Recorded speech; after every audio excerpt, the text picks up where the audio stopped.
Greetings from Woodturning with Dick. This is what I've got for you. We've got a lovely, lovely split bit of bog oak with a dirty great hole.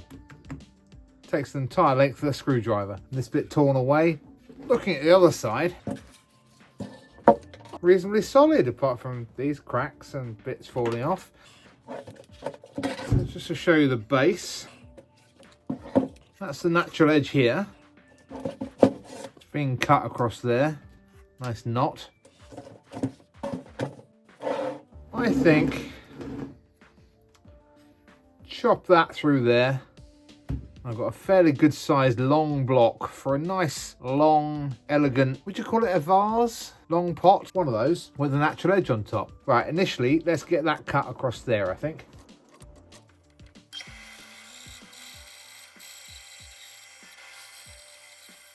If this works, it's going to be one sexy, sexy piece of bog oak. I think there's brown tones in the base, what's going to be the base, with the natural edge at the top.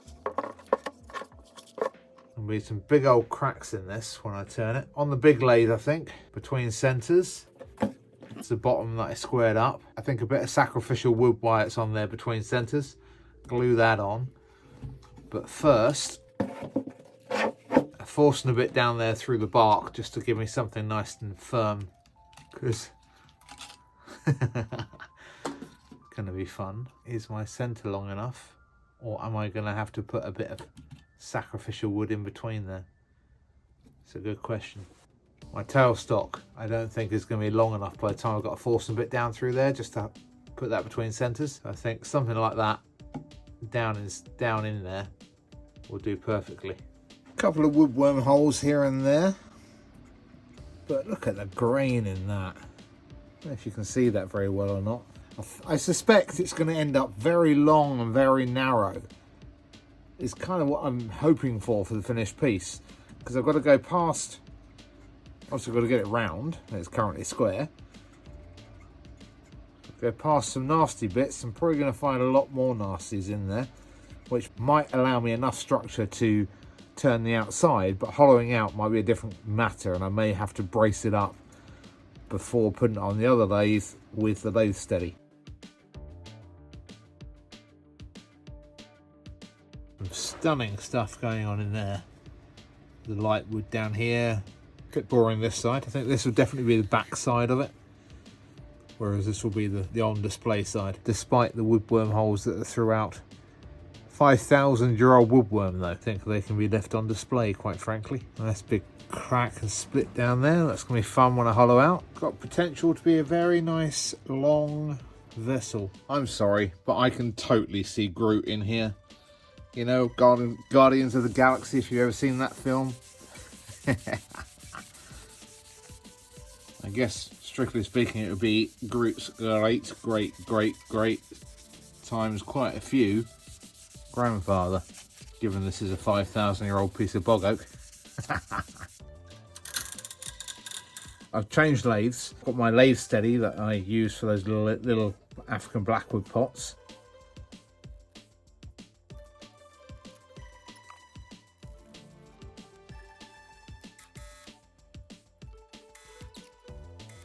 Right, let's try it out without the tailstock.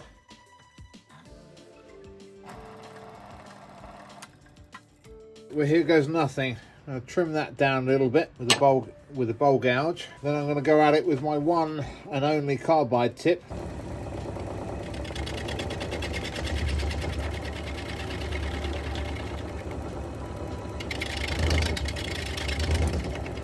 Whoa.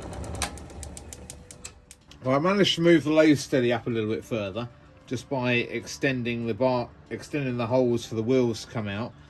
It's hard enough for me to see to get down there without actually filming for you guys as well. It's a heck of a long way. Now I've got to figure out a way of sanding it and finishing it, because I want to get a good enough finish on there to be able to gild it.